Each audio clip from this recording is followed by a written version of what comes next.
हाँ, तो बच्चों अपन ने कल क्वेश्चन दिया था कि एक चार्ज पार्टिकल को मैग्नेटिक फील्ड में, इधर की तरफ मैग्नेटिक फील्ड था, यूनिफॉर्म मैग्नेटिक फील्ड है इधर, इसके अंदर अपन ने प्रोजेक्ट करा v स्पीड से, और वो इस टाइप का कर्व पाथ बनाते हुए बाहर निकल गया। ओके, तो अपने को बताना था निकलते वक्त एंगल, निकलते वक्त स्पीड, और कितना टाइम अंदर स्पेंड करा, और कितनी डिस्टेंस अंदर चला, और कितना डिस्प्लेसमेंट है A B. This A B displacement याद आ गया? Hello, yes sir. अच्छा अब सुनो बच्चों बहुत ध्यान से, ये थोड़ा अगर देखा हुआ होगा तो एग्जाम में थोड़ा आसान रहेगा कैलकुलेशन। तो बच्चों यहाँ पर देखो ये वेलोसिटी टेंजेंशियल थी, और याद है बी के परपेंडिकुलर मोशन जब होता है तो सर्कुलर मोशन होता है। तो ये सेमी सर्कुलर, ये सर्कुलर आर्क है, सेमी सर्कुलर आर्क है। हेलो,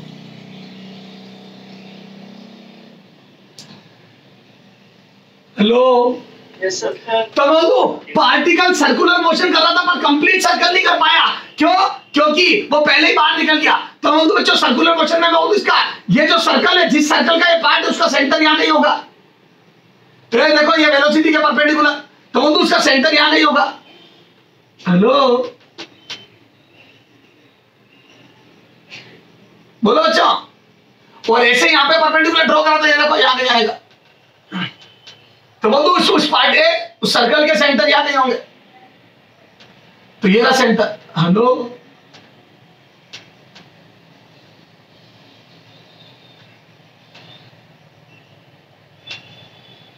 बोलो बच्चों। तो उस सर्कल का सेंटर ये रहा, और उसकी रेडियस ये होगी। चाहे इसको ले लो चाहे इसको ले लो, मैं दोनों ही रेडियस को रिप्रेजेंट करेंगी। सर्कल के किसी पार्ट से सेंटर को मिलाने वाली लाइन रेडियस होती है, सर्कल के किसी भी पार्ट से सेंटर को मिलाने वाली लाइन रेडियस होती है, तो ये रेडियस होगी। तो these are equal in length. Hello, बोलो बच्चों, क्लियर है क्या? Yes sir. अच्छा ये इधर देखो, और ये परपेंडिकुलर, क्योंकि याद है टेंजेंट के सर्कल पे कोई भी लाइन खींचूंगा उसके परपेंडिकुलर होता है। ये सेंटर से पास होने वाली लाइन और सर्कल को मिलाने वाली लाइन टेंजेंट के परपेंडिकुलर, तो वेलोसिटी के परपेंडिकुलर है। और ये 45 और ये पूरा 90 है, तो ये 45 हो गया, और ये पूरा 90 है। ये देखो ये हॉरिजॉन्टल लाइन है, ये 90 है क्योंकि हॉरिजॉन्टल लाइन से 45 आया था। तो ये पूरा 90 उसमें से ये 45 है, तो ये 45 हो गया। हेलो, या यूं कर लो, चलो इधर देखो डायरेक्ट भी निकाल सकता हूं। कैसे? ये डायरेक्ट भी लिख सकता हूं। कैसे? इन दोनों लाइन के बीच में एंगल 45 है, तो इसका परपेंडिकुलर ये है और इसका परपेंडिकुलर ये, तो दोनों के परपेंडिकुलर के बीच में भी एंगल 45 होता है।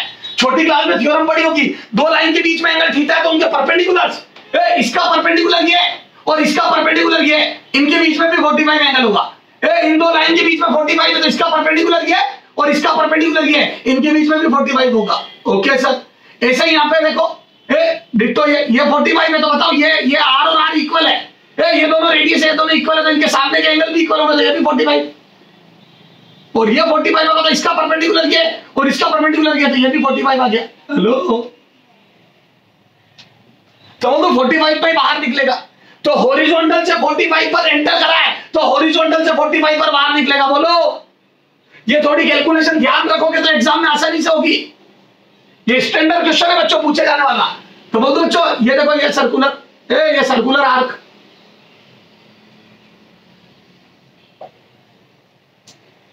हेलो,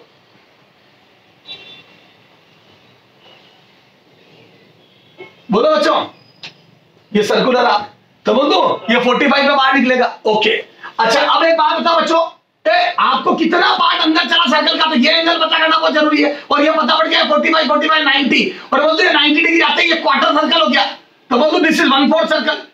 हेलो,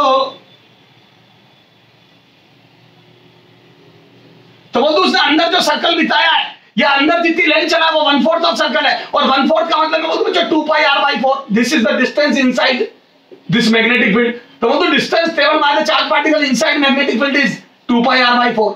सर्कल की, पूरे सर्कल की जो सर्कमफ्रेंस होती है उसका 1/4। हेलो,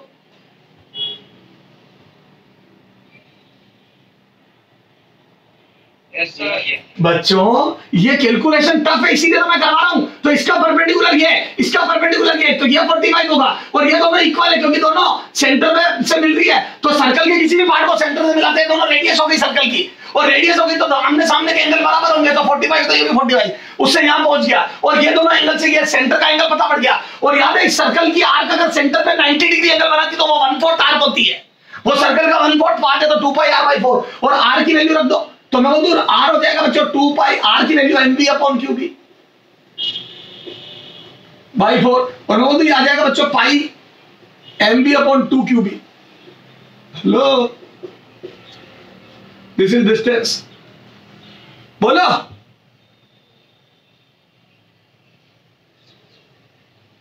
हेलो, कल पूछा था ना बच्चों, क्वेश्चन कल लिखवाए थे, आज तो सॉल्व करवा रहा हूं। अच्छा बताओ अब अंदर कितना टाइम स्पेंड करेगा, तो टाइम बताओ तो मैं बोलूं t बराबर t/4 क्योंकि क्वार्टर सर्कल अंदर चल रहा है। देखो 1/4 पार्ट में t/4 टाइम लगेगा and this is 2πm/qb time period होता है पूरा, उसका 1/4 और जैसे इसका 1/4 करूंगा तो बच्चों ये आ जाएगा πm/2qb। बोलो, नहीं समझ आया? बोलो। तो πm/2qb तो बोलो बच्चों आप तो सेंटर पे एंगल निकाल लो, पता पड़ जाएगा कितना सर्कल अंदर चला और 1/4 चला तो डिस्टेंस भी सर्कल की 1/4 2πr/4 और टाइम भी t/4 आ गया। सर आनंद आ गया? बोलो। क्या ये डिस्प्लेसमेंट बता सकते हो? ए बी अंदर बताया गया डिस्प्लेसमेंट, एंटर करने से बाहर निकलने तक का डिस्प्लेसमेंट और ये स्पीड, तो मतलब स्पीड तो सेम रहेगी क्योंकि याद है मैग्नेटिक फोर्स कोई वर्क नहीं करता, तो काइनेटिक एनर्जी और स्पीड कभी नहीं बदलती, वेलोसिटी बदलती है क्योंकि डायरेक्शन बदलती है और मोमेंटम बदलता है क्योंकि डायरेक्शन बदलती है वेलोसिटी की। हेलो, तो वेक्टर क्वांटिटी बदलती है क्योंकि डायरेक्शन लगातार बदलती रहती है। हेलो, तो वो ये भी पूछ सकते हैं, वो ये भी पूछ सकते हैं चार्ज पार्टिकल 10 जूल की काइनेटिक एनर्जी से एंटर करता है अंदर, तो बताओ बाहर आते वक्त काइनेटिक एनर्जी कितनी होगी k डैश, तो बोल दो 10 जूल। हेलो, बोलो। Yes sir. जितनी एंट्री करता है काइनेटिक एनर्जी उतनी बाहर निकलते वक्त होगी, kinetic energy will not change. Okay, अच्छा अब मुझे बताओ डिस्प्लेसमेंट कितना होगा? डिस्प्लेसमेंट एंटर करने से बाहर निकलने तक डिस्प्लेसमेंट, तो वो तो डिस्प्लेसमेंट ए बी होगा। देखो जो मैंने ए और बी लिखा है ए बी, तो बताओ ये कैसे निकालूं ए बी? तो बोलूं बच्चों यहां से परपेंडिकुलर डाल के कंपोनेंट करने पड़ेंगे, तो बोलूं ये वाली लाइन ब्लू कलर से कर रहा हूं, बताओ ये कितना होगा? इसको ब्लू बना रहा हूं, बोलो ये कितना होगा? ये आधा पार्ट, तो बोलूं बच्चों ये r cos 45, this is r cos 45 और ये r cos 45 होगा, तो नीचे भी r cos 45 होगा। बोलो, तो बोल दो बच्चों ए बी बराबर 2r cos 45 हो जाएगा। हेलो, ये r है, ये r cos 45, तो ये भी r cos 45, तो 2r cos 45 और 2r cos 45 में 2 r की वैल्यू बच्चों mv/qb और cos 45 1/√2, तो बोल दो बच्चों दिस इज √2 mv/qb।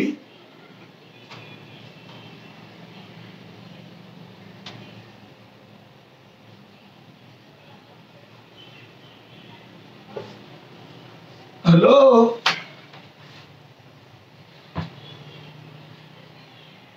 बेहतरीन क्वेश्चन है, थोड़ा देखा हुआ होगा तो आइडिया आएगा एग्जाम में काम कैसे करना है। मैं रटने की नहीं बोलता, लेकिन हाँ एक आइडिया तो होना चाहिए कि परपेंडिकुलर से सेंटर पता पड़ेगा और सेंटर पे एंगल से अंदर कितना डिस्टेंस चला वो पता पड़ेगी या कितना सर्कल चला वो पता पड़ेगी, उसी से टाइम पीरियड पता पड़ेगा। ओके, थोड़ा तरीका पता होना चाहिए काम करने का। ओके, कितने लोगों के समझ में आया? ईमानदारी से हैंड रेज करो कि सर हमारे समझ में आ गया बहुत अच्छे से। हाँ चलो, बेटा जितने लोग बैठे सबको समझ में आना चाहिए। चलो इसमें थोड़ा फेरबदल करता हूं और आपको देता हूं, देखिए कैसा करके बताते हो आप, कितना समझ में आया मुझे आइडिया लग जाएगा। दो अंबर, चला जा, चला जा, देखते हैं। ये नोट करो, पहले इसका फोटो क्लिक करो। कर लिया?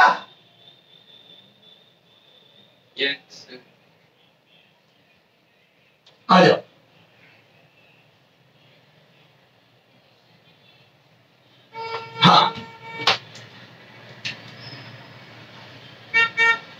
ये क्वेश्चन है बच्चों।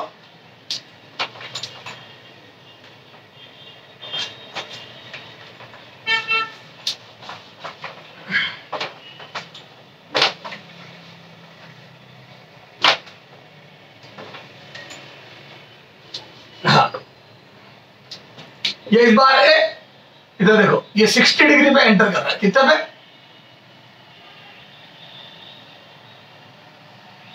हाँ, तो हॉरिजॉन्टल से कितने एंगल पे बाहर निकलेगा? तो एक तरीके से तो रट ही लिया मैंने, जितने एंगल पे आता है उतने पे जाता है। वो कैसे? तो वो ट्रिग्नोमेट्री याद आ रही है कैसे? परपेंडिकुलर ड्रॉ करूंगा, रेडियस बनेगी, एंगल इक्वल होंगे और जो एंगल अंदर होंगे वही परपेंडिकुलर के बीच में होंगे। बताओ, ये देखो, ये m मास का क्यू चार्ज का चार्ज पार्टिकल है, कल दिया था पूरा क्वेश्चन। बताओ, इसके एंटर करते वक्त काइनेटिक एनर्जी 50 जूल है, तो बाहर आते वक्त कितनी होगी बता? जल्दी जल्दी बोलो। 50 हाँ, 50 जूल। जिंदगी में कोई काइनेटिक एनर्जी नहीं बदल सकता, मैग्नेटिक फोर्स कभी वर्क नहीं करता। अच्छा, एंटर करते वक्त स्पीड v नॉट है, तो बाहर निकलते वक्त कितनी होगी? v not. जिंदगी में कोई स्पीड नहीं बदल सकता। अच्छा, एंटर करते वक्त 60 डिग्री एंगल है, तो डायरेक्ट बोलो बाहर निकलते वक्त कितना होगा? अभी मैं प्रूव करूंगा कैसे आया, पर अभी एक बार तो रटा हुआ बोल दो कितना होगा? 60 डिग्री सर। बोल दो फिर से 60 डिग्री पे बाहर निकलेगा। ओके,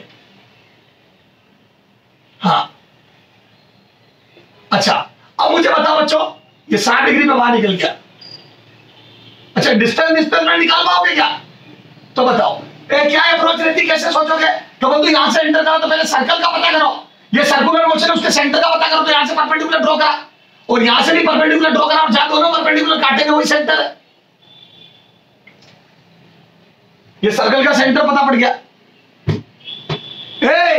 एंटर करते वक्त तो बाहर निकल जाए, टेंजेंट पर परपेंडिकुलर ड्रॉ करो, वो सेंटर से पास होता है सर्कल का परपेंडिकुलर। तो बोल दो ये टेंजेंशियल वेलोसिटी थी, इसका परपेंडिकुलर ये रहा सेंटर, ये रहा परपेंडिकुलर, ये रहा सेंटर। तो बोल दो ये दोनों साइड इक्वल होगी क्योंकि रेडियस है। हेलो,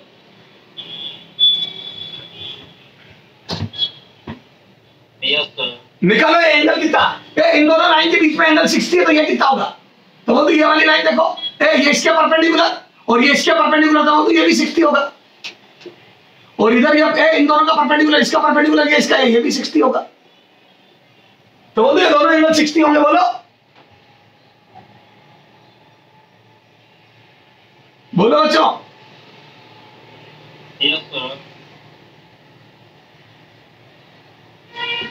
तो ये 60-60 डिग्री एंगल, और बोल दो बच्चों ये दोनों साइड इक्वल है और इनके सामने का एंगल 60-60 है, तो ये कितना होगा? 60। दो एंगल अगर 60 है तो तीसरा एंगल भी 60 आएगा। Yes sir. और ये पता पड़ता ही मजा आ गया, अंदर कितना सर्कल चला बताओ? 60 डिग्री की आर्क, जिसका सेंटर पे एंगल 60 डिग्री बन रहा है, वो आर्क कितनी लेंथ की होती है?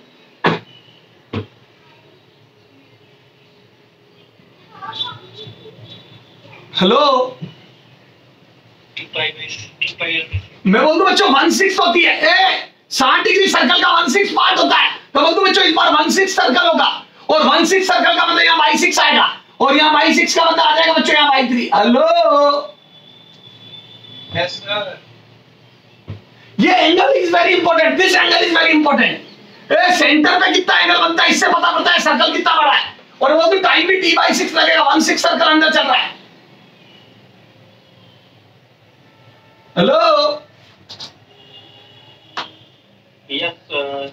बताओ डिस्प्लेसमेंट कितना होगा? तो ब्लू कलर से देखते हैं, तो ये ए बी डिस्प्लेसमेंट के लिए परपेंडिकुलर ड्रॉ करो, और जैसे ही परपेंडिकुलर ड्रॉ करा ये लेंथ बताओ कितनी होगी? लेंथ दिस लेंथ बोलो, तो वो तो r cos 60 है, r cos 60, और बोल दो ऊपर वाली r cos 60, नीचे वाली भी r cos 60, और बोल दो दोनों मिला के कितनी हो जाएगी? बोलो r cos 60 plus r cos 60, वो तो 2r cos 60, तो a भी बराबर हो जाएगा बच्चों 2r cos 60,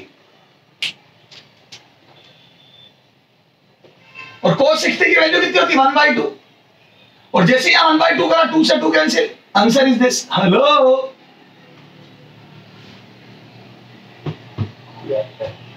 खत्म किस्सा। तो तरीका वही है कि आप इस एंगल से यहां तक पहुंचो और यहां इन दोनों एंगल इक्वल हो गए, ये वाले दोनों एंगल इक्वल हो गए, उससे सामने वाला एंगल निकल गया, और जैसे ही सामने वाला एंगल निकला अंदर कितनी डिस्टेंस चला साफ पता पड़ जाएगी।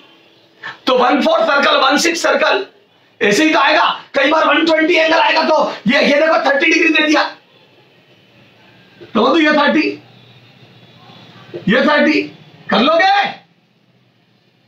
छोड़ो कर लोगे ना। Yes sir. अभी 60 वाला ही रहने दो क्योंकि पूरा सॉल्यूशन 60 वाला। ओके तो सर बहुत अच्छे से समझ में आ गया, और एक तरीके से हमें ध्यान ही पड़ गया कि कैसे कैलकुलेशन करनी है। तो एक तो ये दिया था, और एक दिया था बच्चों कल हेलिकल मोशन पे क्वेश्चन। मैंने कहा था उसको पूरा हेलिकल मोशन समझ में आ जाएगा। आ जाओ देखते हैं, करो नोट करो इसको, नोट करो बच्चों, घर पे और देखना इसको। हटा दूं? नहीं सर। जल्दी कर। नहीं सर। हो गया सर। चलो तो अब आ जाओ। तो काइनेटिक एनर्जी चेंज नहीं होती बच्चों, दिस इज वेरी इंपॉर्टेंट, क्योंकि मैग्नेटिक फील्ड या मैग्नेटिक फोर्स कभी वर्क ही नहीं करता, वो तो सिर्फ बच्चों डायरेक्शन चेंज करता है, क्योंकि मैग्नेटिक फोर्स हमेशा वेलोसिटी के परपेंडिकुलर लगता है। ये बहुत इंपॉर्टेंट है, कल से आज तक मैंने कम से कम 20 बार बोल दी ये बात। क्यों? क्योंकि इस पर क्वेश्चन आते ही आता है। एक क्वेश्चन मैंने दिया था याद है, एक्सेलरेशन और बी देके डॉट प्रोडक्ट 0 करवाया था, क्योंकि बी के और बी के दोनों के परपेंडिकुलर होता है फोर्स। लो बोलो बच्चों, बोलो। हाँ यस सर। अब एक क्वेश्चन कल दिया था, बताओ क्या दिया था?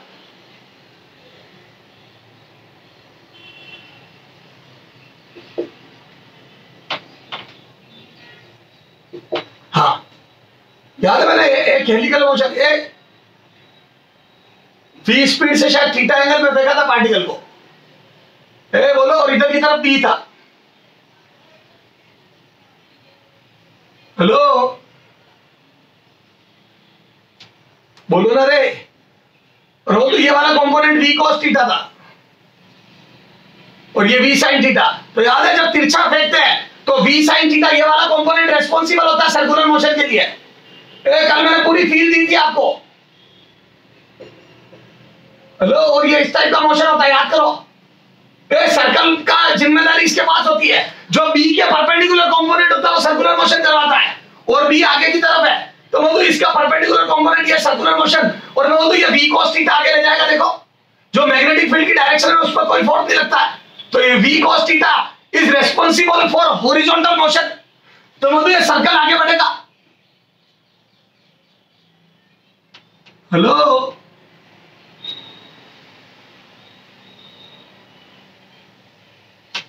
बोलो।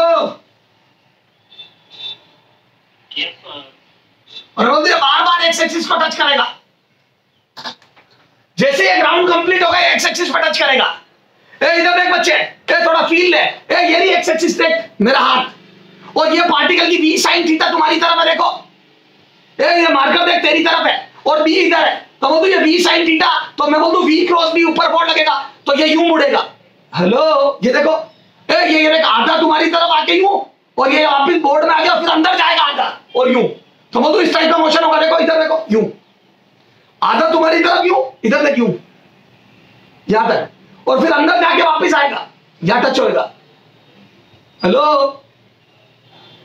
Yes sir. मैं बोल दूं ये देख यूं, इधर से देख, मैं बोल दूं ये यही यही घूमता रहता।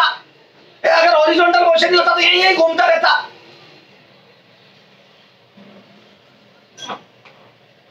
Hello yes sir. लेकिन अब देखिए तेरी तरफ इधर देख, ये आगे भी जाएगा यूं, देख टक टक टक, तो इधर से दिखाता हूं। देखो उधर से देख रहे हो तुम, यूं देखो, तो बोल दो ये यूं आएगा आगे, यहां। Hello yes sir. तो बोल दूं ये सर्कुलर मोशन आगे बढ़ रहा होगा, तो बोल दूं देखो इधर बार बार इधर से देखो, यहां से और अच्छे दिखेगा। ये टक टक टक टक टक टक अंदर जाके यहां, फिर टक टक टक टक टक अंदर जाके यहां। हेलो तो बोल दूं बार बार राउंड कंप्लीट होते ही एक्स एक्सिस को टच करेगा। Yes sir.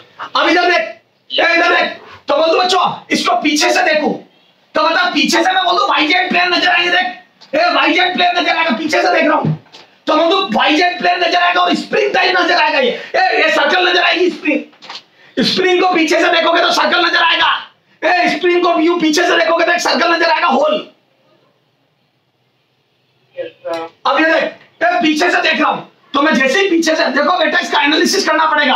तो देखो पहले समझो, पीछे से ऐसा नजर आएगा कि तुम्हें वाई जेट प्लेन टक टक, ये देख टक टक, और एक्स एक्सिस अंदर नजर आएगी जिसकी तरफ मैग्नेटिक फील्ड है। तो ये देखो एक्स एक्सिस अंदर नजर आएगी और ये वाई ऊपर और जेड इधर। हेलो देख, मैं पीछे से देख रहा हूं, मुझे पीछे से ऐसा नजर आएगा। देख ये वाई ऊपर, ये वाई एक्सिस, और ये तुम्हारी तरफ जेड एक्सिस। ये लो ये भी, तो मैं भी यहां से वाई जेड नजर आ रही है, देखो।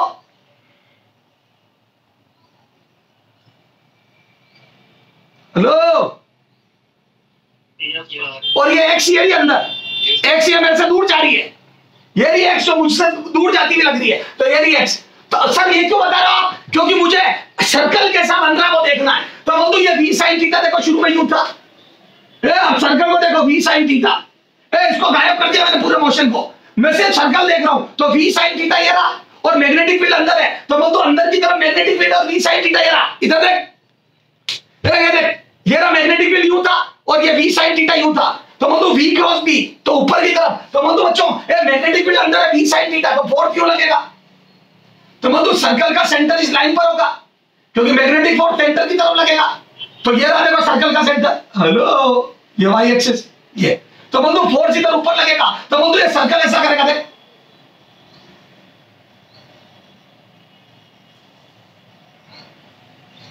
Hello hello Yes, sir. Hello, Yes, sir. कुछ पल्ले पड़ रही है? जब तक इस मोशन की फील नहीं आएगी, मैंने जो कल क्वेश्चन किया वो होएगा ही नहीं आपसे। जब तक आप हेलिकल मोशन को पूरा इसकी आत्मा से नहीं समझ लोगे, कल वाला क्वेश्चन कर ही नहीं पाओगे। हेलो, जिन्होंने घर पे ट्राई करा होगा उनको बहुत ज्यादा सोचना पड़ा होगा।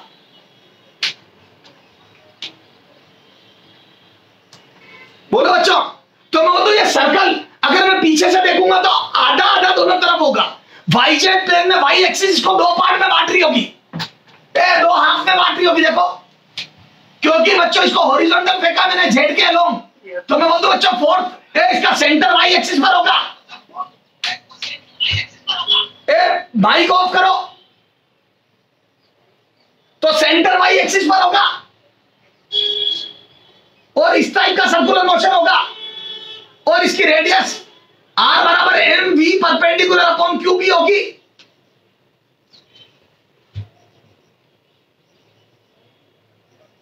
Hello, Yes, sir.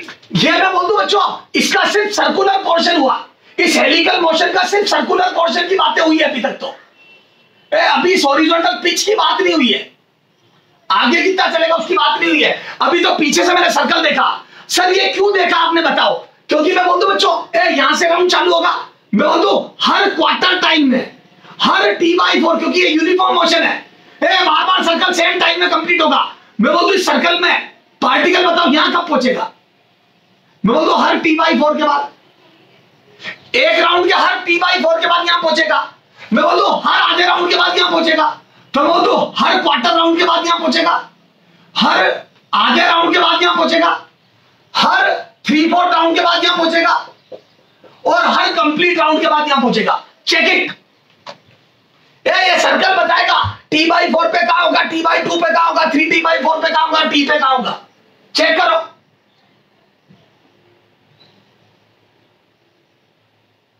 Hello, Yes, sir. और मैं बोलूं बच्चों, ये v cos थीटा बताएगा आगे कितना चलेगा, ये v cos थीटा बताएगा आगे कितना चलेगा। अगर मैं पूरी वेलोसिटी आगे दे देता तो सर्कल नहीं बनता, सिर्फ आगे ही जाता, तो मोशन स्ट्रेट लाइन हो जाता, और पूरी वेलोसिटी परपेंडिकुलर दे देता तो सिर्फ सर्कल बनता, आगे नहीं जाता। जैसा मैं कल पढ़ा चुका हूं, याद है? परपेंडिकुलर फेंका था तो सर्कुलर मोशन होता है, कल पढ़ चुके अपन। mv upon q B radius होती है, और 2 m upon q B time period होता है। टाइम पीरियड स्पीड पर डिपेंड नहीं करता, याद करो। ये सारी बातें अपन कर चुके हैं। हेलो,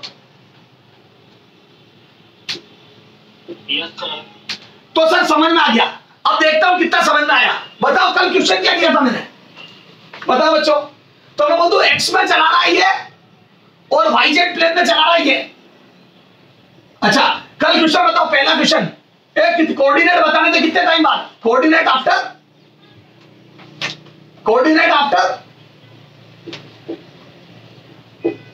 हेलो पहला टाइम बोलो, टी बराबर शायद 20 पाई एम अपॉन क्यू भी था। बेटा क्या सो रहे हो क्या? टाइम बताओ ना कितना दिया था। 20 pi m upon Yes, sir. हाँ 20 pi m upon q B.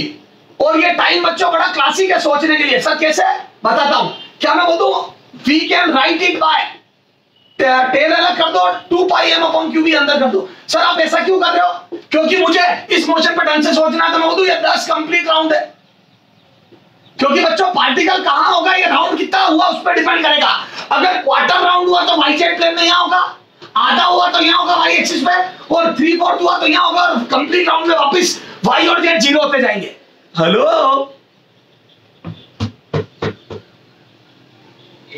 अरे बेहतरीन क्वेश्चन छांट के लाया हूं आपके लिए।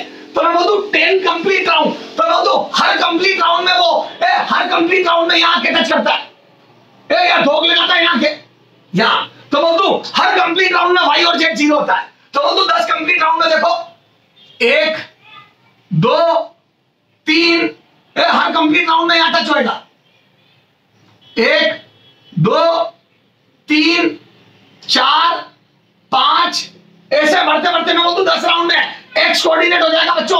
आगे कितना चला तो v cos theta into v cos theta आगे वाली वेलोसिटी इनटू ये वाला टाइम, और ये टाइम में बोलूं बच्चों 10t, या पूरा वही लिख दो t, इतना आगे चलेगा और y और z जीरो हो जाएंगे। ये समझो y और z जीरो मैंने कैसे लिखा, और इसी के लिए मैंने इतनी रामायण सोचना सीखा। देखो ये यहां से देखो y और z जीरो क्यों हुआ 10 कंप्लीट राउंड में, सोचो यहां पे सोचो, देखो तुम्हें समझ में आया क्या?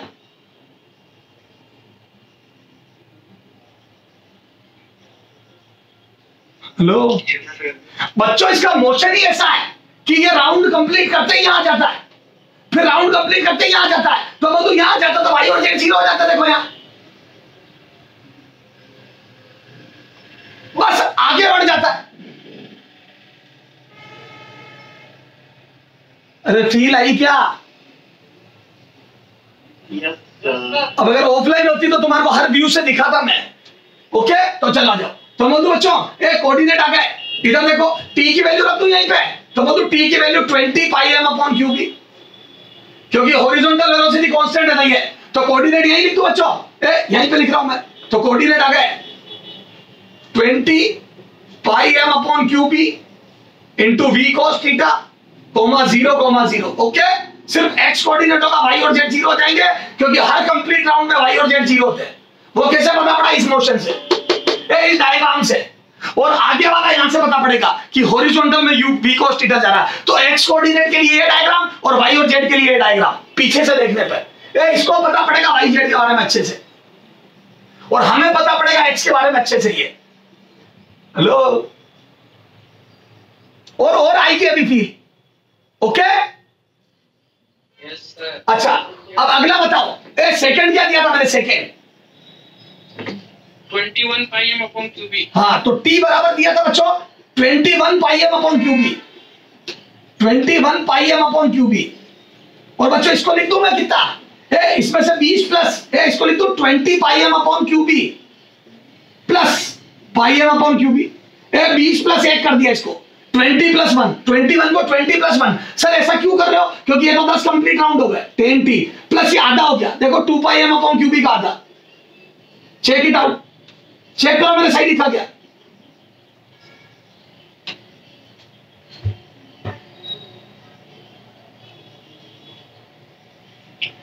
Yes sir.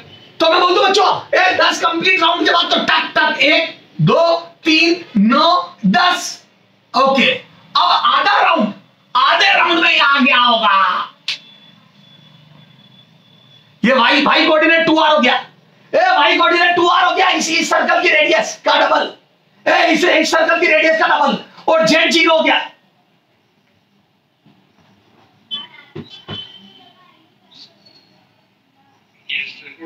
और आगे धमाधम जाए जा रहा है, आगे इससे भी आगे निकल जाएगा क्योंकि टाइम ज्यादा है। तो बोलते बच्चों ये 10 कंप्लीट राउंड, 10 एंड हाफ, इसको लिख दो 10 and half, 10 and half round. Hello,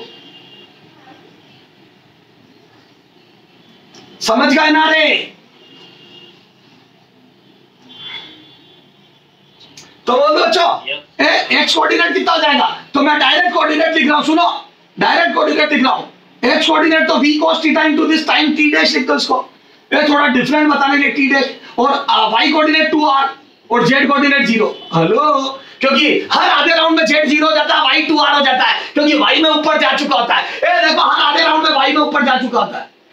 hello, और कंप्लीट राउंड में y 0 हो जाता है, z भी 0 हो जाता है। बोलो, हर आधे राउंड में y में यहां आ जाता है। हेलो 2r पे, हेलो हेलो,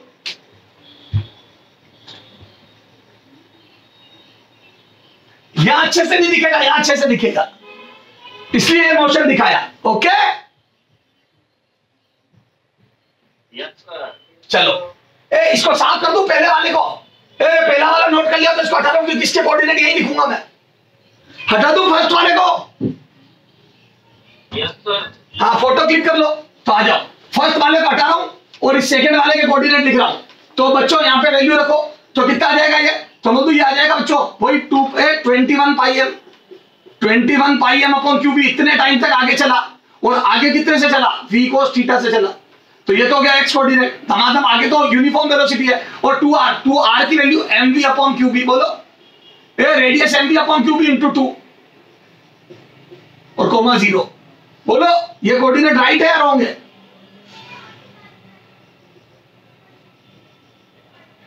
बोलो बच्चों, राइट है या रॉन्ग है? रॉन्ग है, क्योंकि बोलो रेडियस, इस सर्कल की रेडियस mv अपॉन क्यूब नहीं होती, mv sin theta upon cube होती है। याद है, परपेंडिकुलर वेलोसिटी लेते हैं। इस वेलोसिटी की वजह से सर्कल बना, तो यहाँ पे v नहीं आएगा, v sin थीटा आएगा। हेलो, ऐसे गलतियां होती है एग्जाम में। हम कंसेप्ट सही लगा देते हैं लेकिन सिली मिस्टेक करके आ जाते हैं। तो बोलते यहाँ पे 2mv sin थीटा। बच्चों वो 4 ऑप्शन देगा, उसमें यह बात ध्यान रखेगा कि बच्चा जल्दी जल्दी में sin थीटा भूल जाता है।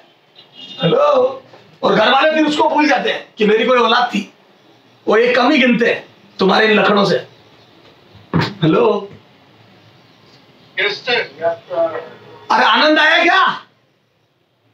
बहुत ज्यादा। कई बच्चे बोलते हैं सर आज नहीं आया, आज एब्सेंट है। अरे वो वाला आनंद नहीं, तुम्हारे को अंदर आनंद, शरीर के अंदर। Yes sir. हाँ चलो, थर्ड क्या दिया था? थर्ड बोलो, थर्ड t बराबर कितना दिया था?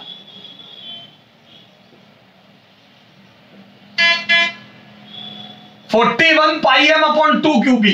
सर हम तो घर पे पढ़ते लिखते हैं नहीं, हमें तो पता नहीं क्या दिया था। आप हमारे से ज्यादा ध्यान रखते हो, तो बेटा मुझे थोड़ी सेलेक्ट होना, तुम्हें होना। तो 41 पाई एम अपॉन 2 क्यूबी। ओके, आ जाओ। इसको 40 प्लस 1 लिख रहा हूं। इसको लिख रहा हूं 40 प्लस 1 पाई एम अपॉन क्यूबी इधर, और डिवाइड बाई 2। और मैं इसको अलग अलग कर रहा हूं, ध्यान से देखना। 40/2, तो पहला पार्ट बनेगा 20 पाई एम अपॉन क्यूबी, ये फर्स्ट क्वेश्चन वाला बन गया। प्लस इधर साइड में बनेगा पाई एम अपॉन 2 क्यूबी। अच्छा, ये हो जाएगा बच्चों, इसमें से 2 अलग करना। दिस इज 10t, घर पे सोचना। और ये 2 का मल्टीप्लाई 2 का डिवाइड, तो t/4। 2 का मल्टीप्लाई इसलिए क्योंकि 2 pi m upon QB t होता है, और नीचे 2 का मल्टीप्लाई करा तो 4 बन गया। तो बंधु 10 कंप्लीट राउंड होकर एक 1/4 हो गया। यही तो चीज बच गई थी बस।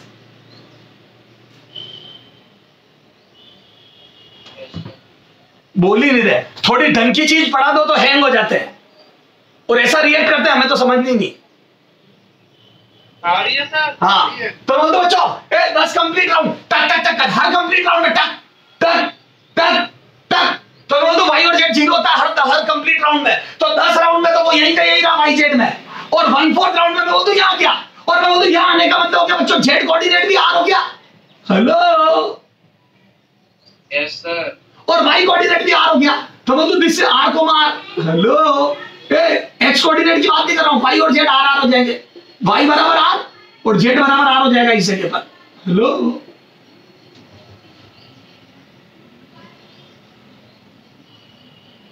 ये देखो, यहाँ देखो, हर क्वार्टर राउंड में आ जाता है। हेलो, आगे तो चल रहा है, जो चल रहा है हर क्वार्टर राउंड में यहां मिलेगा आपको। ए आर ऊपर और आर पीछे, आर ऊपर और आर इधर। हेलो, ये तो 3D में समझ में आ रहा है? आर ऊपर और आर पीछे। हेलो, आर ऊपर और आर पीछे। हेलो, आर ऊपर और आर पीछे। Hello, Yes, sir. 3D में इमेजिन करना पड़ेगा। तो आ जाओ, तो बच्चों इसमें यहीं लिख दो, कोऑर्डिनेट करो, ये सेकंड नोट करो, ये सेकंड का सॉल्यूशन था। दिस वाज सेकंड के कोऑर्डिनेट। एक बार घर पे आप वापस सोचना और वीडियो वापस देखना। ओके? Yes, sir. अरे हेलिकल मोशन इतना आसान थोड़ी है समझना बेटा, बहुत दिमाग लगाना पड़ता है। हाँ, तुम्हारे जितना रटना है वो तो रट लो बनी, पिच कितना होता है, अरे उसको रटने से क्या होगा, फील आनी चाहिए। कैसे क्वार्टर सर्कल हो रहा है, कैसे आधा सर्कल हो रहा है, कब वाई एक्सिस को टच करता है, कब जेड कोऑर्डिनेट 0 होते हैं, कब एक्स एक्सिस को टच करता है, सब फील आनी चाहिए। वो तब आएगी जब ये 3 क्वेश्चन करोगे। Okay, Yes, sir. हटा दो इसको। हाँ बच्चों, जब जब हमारे दिमाग पे जोर पड़ता है तब तक समझ लेना हम सीख रहे हैं, और जब जब हमें सब समझ में आ रहा है तो समझ लेना बच्चों उस समय हम पुरानी चीजें पढ़ रहे हैं। ओके, तो जोर आना वो जरूरी है दिमाग पे, तभी तो वो क्रिएटिव बनता है। बाकी एक मजदूर जिंदगी में पत्थर डालता रह जाता है, क्योंकि वो दिमाग नहीं लगाता, बस जो काम बोल दिया वो करता रहता है। हम मैथ इसीलिए तो पढ़ते बचपन में, ताकि इधर से उधर डेटास को कैलकुलेट करते रहें और दिमाग काम आता रहे। जितना काम आता है उतना क्रिएटिव बनता जाता है। तो मोल्डिंग एज में दिमाग को ज्यादा से ज्यादा यूज करो तो वो क्रिएटिव बन जाता है। ओके सर, इसीलिए मैथ इंपॉर्टेंट है लाइफ में। चल आ जाओ, तो बोल दो बच्चों, एक कोऑर्डिनेट बोलो कितना जाएगा, तो बोल दो 10 कंप्लीट राउंड और 1 1/4, तो एक्स कोऑर्डिनेट तो वही v cos theta into t, इसको t डबल डैश कर दो नए टाइम को, ताकि बाइफरकेट करते तीनों को। तो ये तो आ गया एक्स कोऑर्डिनेट। बोलो y कितना होगा, तो बोल दो y r और z भी r। हेलो, अभी तो बताया मैंने। Yes, sir. अब रखो वैल्यू, तो बोल दो t डबल डैश की वैल्यू आ जाएगी 41 पाई m अपॉन 2 qb। ये तो आ गई बच्चों a into v cos theta. Okay, comma r की value m v sin theta upon qb, comma m v sin theta upon qb। This is the coordinate of x y z coordinate. Okay, ध्यान रखना r में हमेशा v sin theta आता है, m v sin theta. Hello, Sir. हाँ करो, ये note करो। आया? Sir, तू ही बोल रहा है. हाँ बेटा। हेलो, ये समझ में आ गया? हेलो, तो यूनियन में सर. सर आपसे कोई बात करना चाहता है. बोलो। दादा से बोलो. हाँ बोलो बेटा, जब तक हेलिकल मोशन समझ में ही नहीं आएगा करोगे क्या? ले मैं बताता हूँ, क्वेश्चन पूछा हुआ तुम्हारे, अब फील ही नहीं होगी तो कैसे करोगे आप? ऐसा सिर्फ को खाना पूर्ति थोड़ी करनी है कोर्स कंप्लीट करने की। मेरे को भी तो तकलीफ हो रही है ना, मेरा भी तो समय लगता है पढ़ाने में। कल आधे घंटे क्लास एक्स्ट्रा हुई ना मेरी। चलो इधर देखो, हाँ ये एक्स एक्सिस, ये वाई एक्सिस, ये जेड एक्सिस। एक चार्ज पार्टिकल को v स्पीड से थीटा एंगल पर प्रोजेक्ट करा, आगे की तरफ मैग्नेटिक फील्ड और आगे की तरफ इलेक्ट्रिक फील्ड है। ये पॉजिटिव चार्ज पार्टिकल है, m मास का q चार्ज का चार्ज पार्टिकल है। हाँ, ये मोशन कैसा होगा? A circular, B straight line, C uniform helical, uniform helix, D non uniform helix.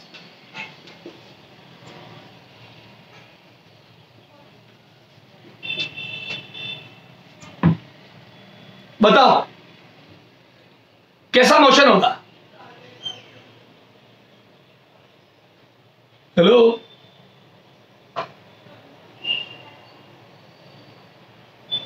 बताओ बच्चों, तुम्हारे को आता है सब?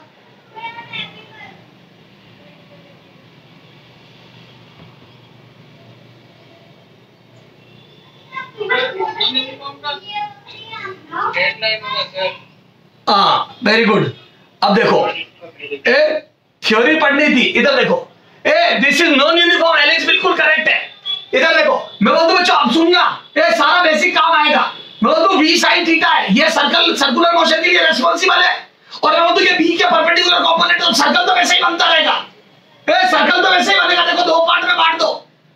ये बहुत अच्छे से समझा दिया मैंने कि सर्कल देखो y एक्सिस के अबाउट सिमेट्रिक होता है, तो बोल दूं सर्कल तो वैसे ही रहेगा और आगे एक्सेलरेट होगा इसकी वजह से, इस इलेक्ट्रिक फील्ड की वजह से QE फोर्स लगेगा इस पे, तो बोल दूं हॉरिजॉन्टल मोशन में QE फोर्स लगेगा जो इसको एक्सेलरेट करेगा।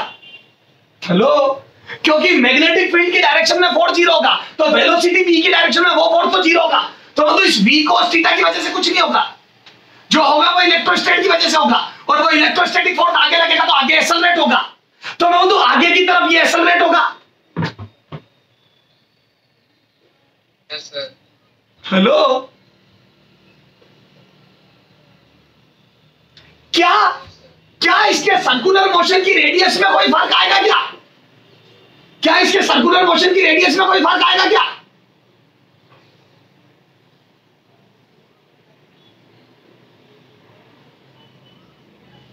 बोलो,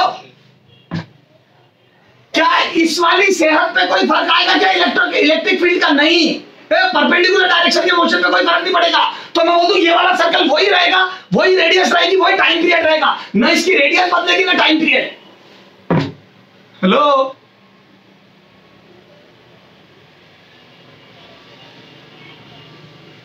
जल्दी बोलो। Yes sir. अच्छा, हॉरिजॉन्टल मोशन तेज होता जाएगा, तो मैं बोलूं हॉरिजॉन्टली एक्सेलरेट होगा, तो मैं बोलूं बच्चों इसका मोशन ऐसा दिखाई देगा,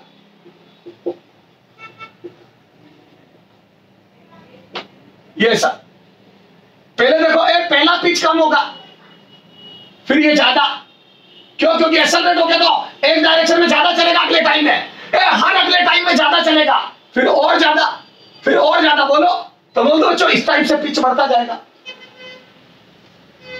ये पिच कम, फिर और ज्यादा, फिर और ज्यादा। बोलो, तो लगातार पिच इंक्रीज होगा, तो बोल दो इंक्रीजिंग पिच के साथ हेलिकल मोशन होगा।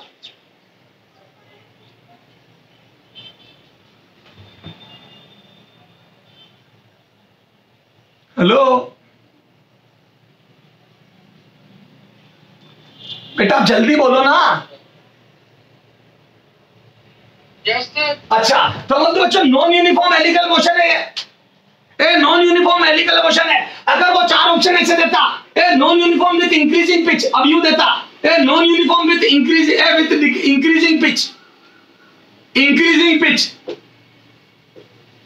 और एक देता बच्चों E option non uniform with decreasing pitch.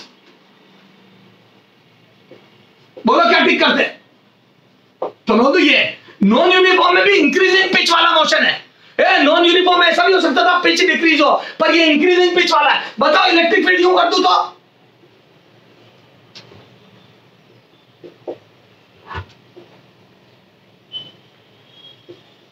Hello, तो बोल दो वेलोसिटी आगे है और एक्सेलरेशन पीछे, तो बोल दो रिटार्डेशन होगा, रिटार्डेशन होगा, तो बोल दो डिक्रीजिंग पिच वाला नॉन यूनिफॉर्म मोशन है, तो आंसर ही आ जाता। बोलो हेलो, अभी चलो यही रहने दो। अरे समझ में आ गया क्या बच्चों? चलो, तो ये अपना हेलिकल मोशन कंप्लीट हो गया बच्चों। हर चीज बता दी, अब आपका हेलिकल मोशन गलत नहीं होना चाहिए। Okay, yes sir. चलो करो नोट, यहां तक अब आगे बढ़ते हैं बच्चों। चीज कंप्लीट होने के बाद ही आगे बढ़ेंगे। करो नोट। हो गया सर। हाँ, हो गया सर। चलो अब आगे बात करते हैं बच्चों साइक्लोट्रॉन। हेडिंग डालो साइक्लोट्रॉन। देखो ये साइक्लोट्रॉन पता है क्या है? साइक्लोट्रॉन में बच्चों क्या होता है पता है? अपन चार्ज पार्टिकल को पागल बना बना के वापस से लाते हैं और उसको एनर्जी देते हैं, फिर से अपन उसको पागल बना के लाते हैं, फिर एनर्जी देते हैं। तो चार्ज पार्टिकल को पागल बना के लाने वाला होता है मैग्नेटिक फील्ड, और एनर्जी देने वाला होता है इलेक्ट्रिक फील्ड। तो हम एक छोटे से वोल्टेज की बैटरी से, एक छोटे से एसी वोल्टेज से जबरदस्त काइनेटिक एनर्जी वाला चार्ज पार्टिकल जनरेट कर लेते हैं। मैं बोल दूं हाई एनर्जी वाले चार्ज पार्टिकल जनरेट करने के लिए साइक्लोट्रॉन काम आता है। बहुत हाई एनर्जेटिक चार्ज पार्टिकल बना देते हैं एक छोटी सी बैटरी से। एक बहुत कम वोल्टेज की बैटरी से हम जबरदस्त एनर्जी के चार्ज पार्टिकल बना सकते हैं। सर कैसे, बताता हूं। इधर देखो साइक्लोट्रॉन, देखो बच्चों ऐसा नजर आता है, तो हेडिंग डालो बच्चों साइक्लोट्रॉन।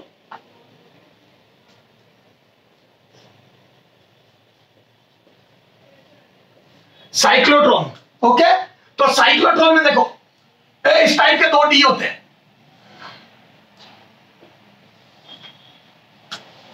ये 2 डी,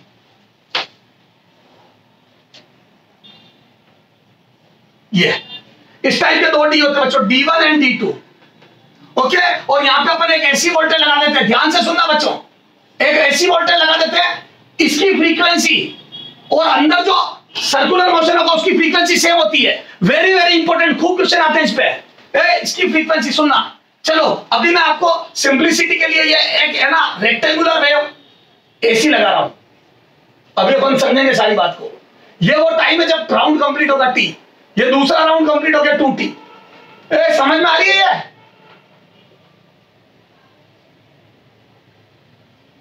हेलो,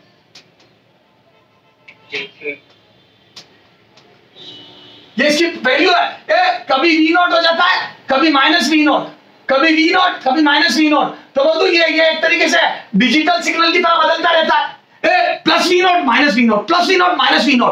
तो इसको बोलते हैं रेक्टेंगुलर वेव एसी। क्या बोलते हैं बच्चों इसको? Hello, rectangular wave AC, okay ठीक सर। तो ये रेक्टेंगुलर वेव एसी बच्चों, ठीक है। अच्छा सुनना, यहां पे लगा दिया। अब देखो यहां पर होता मैग्नेटिक फील्ड, जैसे मैंने यहां पे एक चार्ज पार्टिकल रखा प्लस चार्ज, v स्पीड से फेंका उसको, इधर देखो यहां रख दिया, चलो चुपचाप। मैं बोलूं जब यहां रखा मैंने, इस रीजन में जो इलेक्ट्रिक फील्ड है वो इसी रीजन में, वो इलेक्ट्रिक फील्ड शुरू में पॉजिटिव है, तो मैं बोलूं यूं होगा वो। हेलो, ये जो गैप है ना बच्चों, इसके अंदर इलेक्ट्रिक फील्ड एग्जिस्ट कर रहा है, आगे नहीं।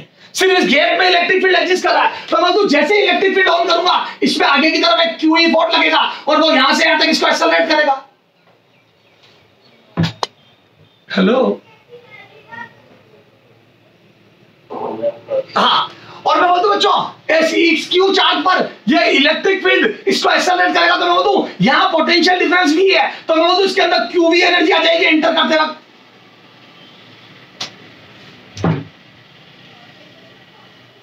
हेलो, अच्छा QV एनर्जी के साथ ये अंदर एंटर करेगा।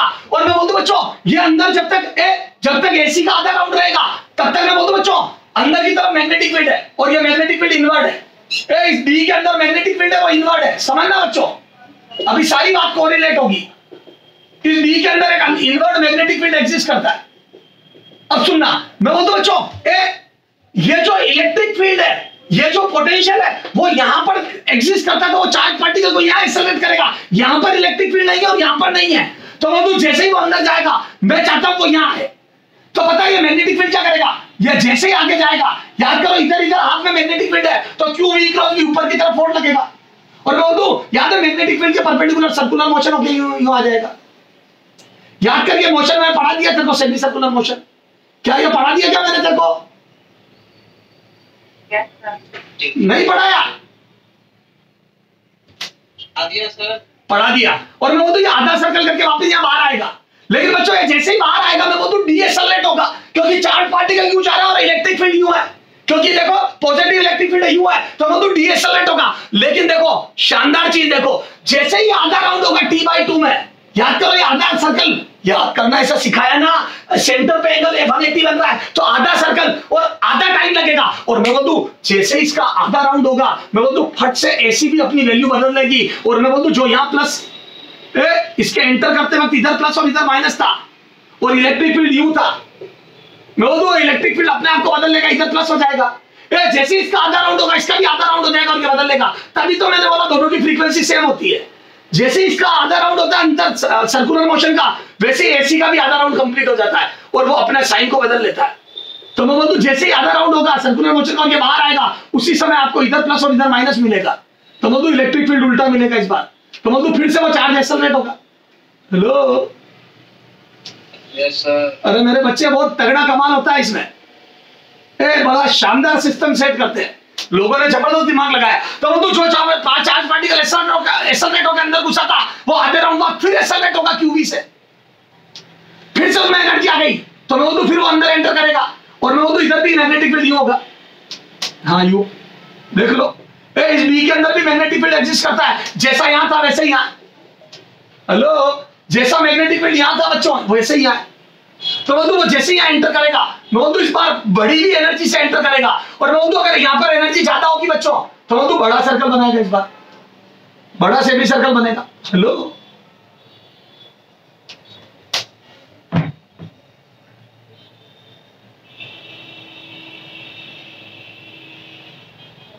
हेलो लेकिन मैं बोलूं बच्चों टाइम वही लगेगा। याद है सेमी सर्कल को कंप्लीट करने में टाइम 2πm/q भी होता है, वो सिर्फ चार्ज के मास और q पे डिपेंड करता है, और पार्टिकल अगर वही है तो m/q का रेशो वही है, तो मैं बोलूं जितना टाइम यहाँ लगा था t/2 उतना ही लगेगा, time period will not change. तो मैं बोलूं जैसे ये बाहर आएगा फिर से उतना ही, यहाँ पे अगर 1 सेकंड में आधा राउंड हुआ था तो यहाँ पे भी 1 सेकंड में होगा, और ये जैसे ही बाहर आएगा फिर से ये प्लस हो जाएगा। हेलो इधर प्लस और इधर माइनस। हेलो बच्चों समझ गए क्या? Yes sir. तो वो तो ये लगातार प्लस माइनस बदलते रहते हैं डीज पे, और ये इसी टाइप से सिंक्रोनाइजेशन है कि ये जब इधर जाए तो इलेक्ट्रिक फील्ड इधर हो जाए, और ये लगातार तेज होता रहेगा, रेडियस बढ़ती रहेगी, लगातार तेज होगा, रेडियस बढ़ती रहेगी, लगातार तेज होगा, रेडियस बढ़ती रहेगी, लेकिन टाइम वही लगता रहेगा। और मैं बोल दूं बच्चों ये देखो, एक राउंड में क्यूवी एनर्जी चाहते हो तो क्यूवी आते वक्त क्या मैं बोल दूं हर राउंड में इन वन कंप्लीट राउंड बोलो कितनी एनर्जी गेन करेगा राउंड? एनर्जी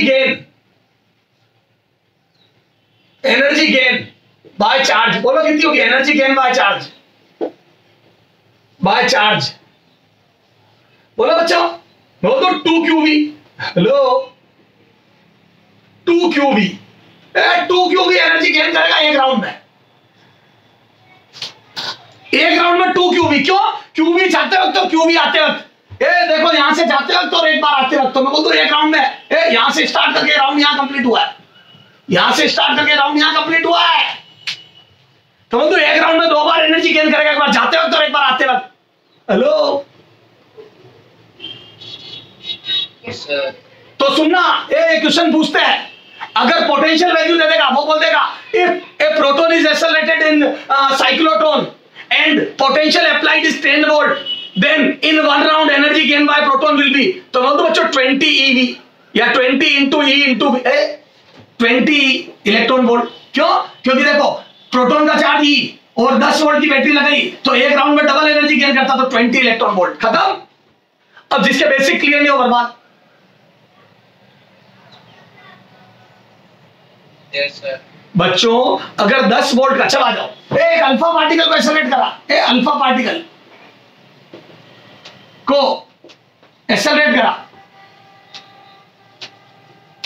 और रेक्टेंगुलर वेव का पीक वैल्यू V0 बराबर 20 वोल्ट है, तो बताओ एक राउंड में energy in one round, energy of alpha particle in one round, energy of alpha particle बोलो in one round, energy of alpha particle बोलो 80 इलेक्ट्रॉन वोल्ट। हाँ तो मैं बोलूं 20 इंटू इसमें चार्ज होता है 2e, तो मैं बोलूं बच्चों 2qv, तो मैं बोलूं एनर्जी कितनी गेन करता है, डेल के गेन बराबर 2qv, तो रखो वैल्यू, तो 2q की वैल्यू 2e और वोल्टेज की वैल्यू 20 वोल्ट, तो मैं बोलूं बच्चों ये आ जाएगा 80 इलेक्ट्रॉन वोल्ट। हेलो खत्म? बोलो बच्चों, तो ये समझ में आया एक राउंड में कितनी एनर्जी गेन करेगा? Yes sir. तो सर बहुत अच्छे से समझ में आ गया, क्लियर है क्या? हेलो तो ये अच्छा अब सुनो, इधर देखो, बोलो तो बच्चों frequency of AC, frequency of applied AC, equal to frequency of circular motion, frequency of circular motion. Hello तो बच्चों अप्लाइड एसी की फ्रीक्वेंसी और सर्कुलर मोशन की फ्रीक्वेंसी सेम टू सेम होगी, कर लोगे? Yes sir. हेलो एक क्वेश्चन देखो इस पे, एम्स में आया हुआ है क्वेश्चन देखो, एक मिनट ढूंढने दो। हाँ हाँ बच्चों इधर देखना,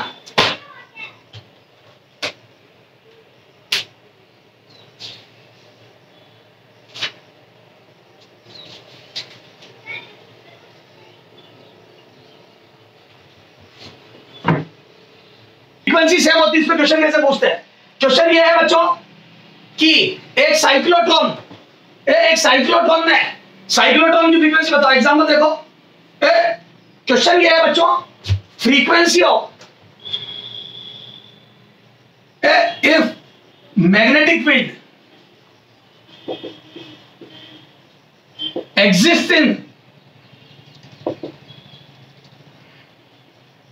exists in cyclotron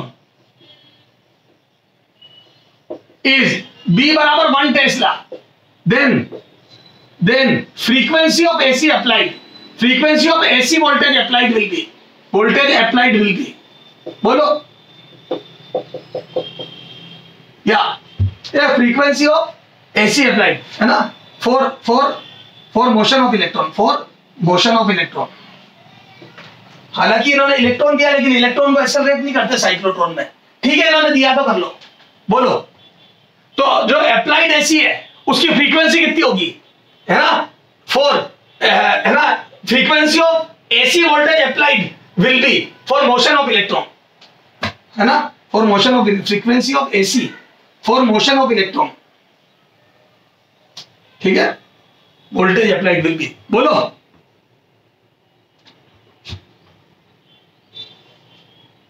तो बच्चों सुनो, मैं बोलता हूं बच्चों एसी की फ्रीक्वेंसी और सर्कुलर मोशन की फ्रीक्वेंसी सेम होगी, frequency of AC is equal to frequency of circular motion, बोलो, ये सिखा रखा है। बताओ ऐसा होना क्यों जरूरी है बच्चों, बताओ दोनों की फ्रीक्वेंसी सेम होना क्यों जरूरी है?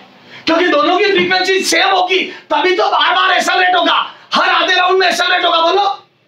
क्योंकि जैसे ही इसका आधा राउंड होगा ये आपस में इंटरचेंज हो जानी चाहिए पोलैरिटी, और वो तभी होगा जब प्लस से माइनस हो जाएगा, यानी कि एसी का भी आधा राउंड हो जाएगा, ओके। हेलो बच्चों, एक बार जाते वक्त और आते वक्त एक्सेलरेट करना तो पोलैरिटी उल्टी हो जानी चाहिए ना। तो मैं बोल दूं जैसे ही एसी का आधा, जैसे ही सर्कुलर मोशन का आधा राउंड हो उसी समय एसी का भी आधा राउंड हो जाना चाहिए, ओके। Yes sir. चलो आ जाओ। तो मैं बोलूं बच्चों दोनों की फ्रीक्वेंसी सेम होगी, अब मैं बोलूं सर्कुलर मोशन की फ्रीक्वेंसी मैं निकाल सकता हूं, तो वही एसी की हो जाएगी। तो बोलूं बच्चों एसी की frequency is equal to circular motion की फ्रीक्वेंसी का फॉर्मूला बोलो, तो हम तो टाइम पीरियड का उल्टा, तो 2 पाई एम अपॉन क्यूबी का उल्टा क्यूबी अपॉन 2 पाई एम, और रखो इलेक्ट्रॉन के लिए सारी वैल्यू। तो बोलूं बच्चों चार्ज ऑफ इलेक्ट्रॉन 1.67 इंटू 10 की पावर माइनस 1.6 इंटू 10 की पावर माइनस 19, और बी की वैल्यू 1 टेस्ला, बी भी है अपॉन 2 पाई इंटू एम की वैल्यू 9 इंटू 10 की घात माइनस 31 लगभग। तो इसको सोल्व कर लेना बच्चों, तो ये 10 की पावर माइनस 31 ऊपर आ गया, तो बोल दो बच्चों ऊपर आके प्लस 31 हो जाएगा, तो बोल दो बच्चों 10 की पावर प्लस 31 हो जाएगा, तो 12 बचेगा शायद, देखो 12 ही बचेगा क्या। और बोल दो बच्चों इधर 9 इंटू 2 ये 3 6 जा, अब सोल्व कर लेना बच्चों, लगभग 10 की घात 11 के आसपास जो भी आएगा देख लेना। हेलो जो भी आए देख लेना, तुम तो ये समझो एक कंसेप्ट ये है, दोनों फ्रीक्वेंसियां सेम होगी, बस this is the concept, okay. तो बच्चों ये ध्यान रखना, इसमें न्यूमेरिकल बनते हैं। हेलो तो दोनों फ्रीक्वेंसी सेम होती है, तो यहां लिख दो बच्चों, ये कंसेप्ट यहां लिख रहा हूं, क्वेश्चन कैसा बनता है बता दिया, एम्स में 2-3 बार पूछा हुआ है, तुम्हारे नीट में कभी भी आ सकता है। तो frequency of AC is equal to frequency of circular motion, frequency of circular motion, तो यहां पे शॉर्ट में लिख दो FCM, खत्म। हेलो बोलो बच्चों, हेलो।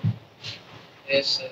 हाँ अब देखो, इधर देखो, तो सर ये समझ में आ गया। और इक्वल टू लिख दो, कितनी होगी बोलो, इक्वल टू होगी बच्चों क्यूबी अपॉन 2πm। ये टाइम पीरियड का उल्टा।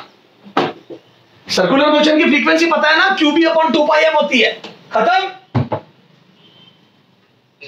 अच्छा अब देखो, ये जो डी होते हैं ना बच्चों, ये d1 d2 इनकी रेडियस होती है, और यहाँ पे एक जगह होती है जहां से चार्ज पार्टिकल फाइनली बाहर निकलता है। ये एक्सेलरेट होता है तो यहाँ से बाहर निकलता है एकदम काइनेटिक एनर्जी के साथ।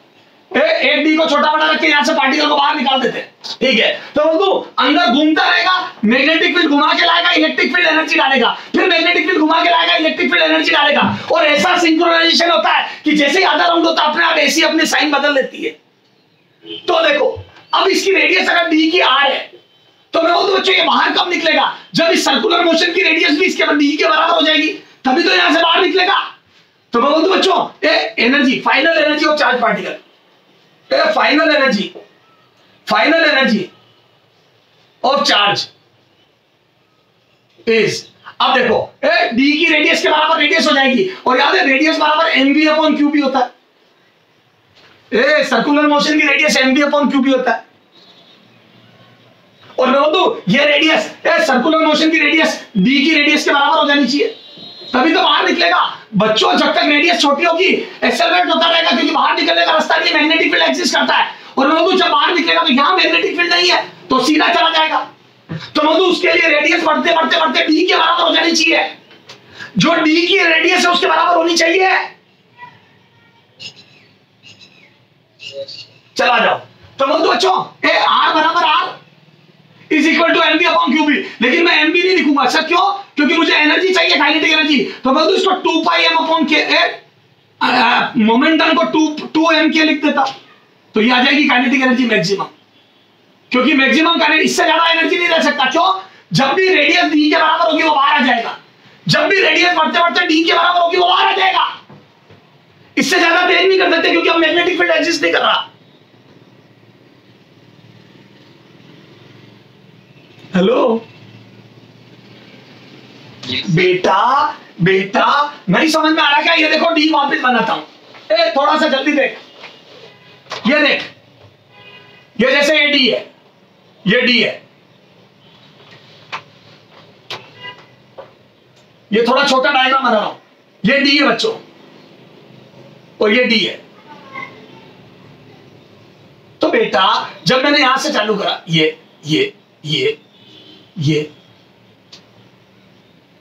तो जब तक अभी मैग्नेटिक फील्ड एग्जिस्ट करता है पूरे डी के अंदर, तो फाइनली एक टाइम आएगा जब यहां से बाहर निकल जाएगा। ये थोड़ा सा बड़ा डी लेना, ये यहां से ही, अब यहां पे मैग्नेटिक फील्ड नहीं, बस यहीं तक है मैग्नेटिक फील्ड, तो यहां से सीधा चला जाएगा। तो उसके लिए रेडियस बढ़ते बढ़ते इतनी होनी तो चाहिए डी के बराबर। ओके, हेलो, चलो आ जाओ।